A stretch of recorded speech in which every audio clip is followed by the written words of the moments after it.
Danas 7. septembra cijel region se oprašta od legendarnog muzičara, pesnika i frontmena grupe Riblja čorba Bore Đorđevića, koji je preminuo u 72. godini u Ljubljani. Đorđević, poznat kao jedan od najznačajnijih rokera sa prostora bivše Jugoslavije, ostavio je neizbrisiv trag na domaćoj muzičkoj sceni i postao simbol borbenog duha i rock and roll zvuka koji je odlikovao generacije.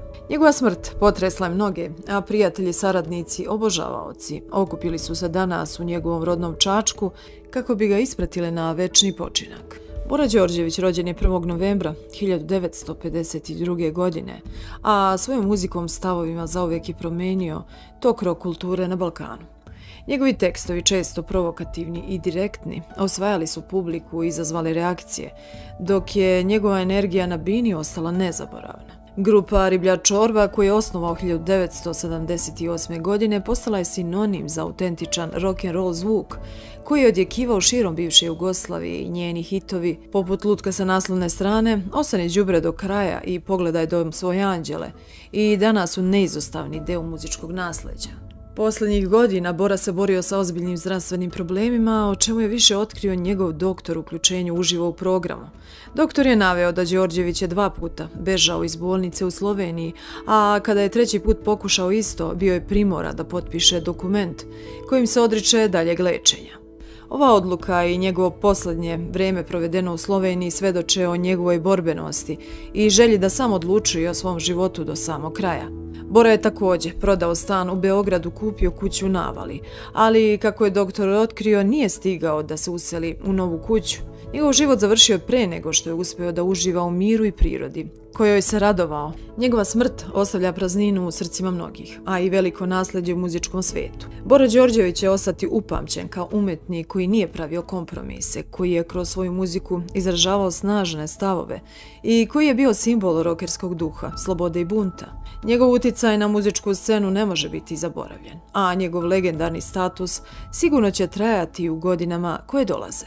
Na komemoraciji Bori Đorđeviću u Čačku govorio je njegov prijatelj i kum Miodrag Perunović, jedan od najboljih sportista bivše Jugoslavije. Podelio je sa prepunom salom kulturnog centra dirljive uspomene na osnivača Riblje čorbe i mnoge rasplakao nesvakidašnjom anegdotom. Kada sam juče saznao da treba da se oprostim od Bore na komemoraciji, prvo sam zapitao se kako. Toliko toga imamo njemu reći i neće biti teško, onda shvatim da je preteško naći prave reči za takvu ljudsku veličinu. Započeo je sa knedlom u grlu, pa nastavio. Upoznali smo se pre 40 godina. Posle par godina dogovorili se da se okumije. Pođo smo na ostrog da to uradimo, tamo je bio monah Gligorije. Kada smo mu prišli, počeo je da recituje pesmu Pogledaj dom svoje anđele, pa mu reče: ti si poseban, tebe je Bog poslao ovom narodu. Bio je prijatno iznenađen i prijala mu je pohvala. Godinama su negovali iskreno prijateljstvo, a Bora je bio spreman da putuje celu noć da bi došao da vidi svog prijatelja. Da je kumstvo najjače srodstvo svedočio i prethodnih godina. Bio je prisutan na mnogim mečevima, dajući podršku koja mi je značila. Kada sam boksovao u Minhenu za titulu šampiona, zvoni telefon i pita me Bora koji mi je broj sobe. Došao je samo da me vidi i putovao je celu noć vozom. Bio sam duboko dirnut njegovim postupkom. To je Bora, kum, prijatelj Ljudina, rekao je on.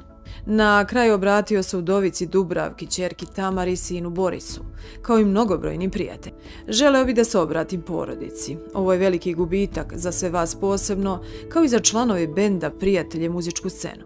Bila je čast biti deo njegovog života. Za kraj bih citirao Njegoša: blago onom ko do vijeka živi, imao se rašta i roditi. Duša ti carevala kume, rekao je Perunović, a jecaj mu se oteo iz grla.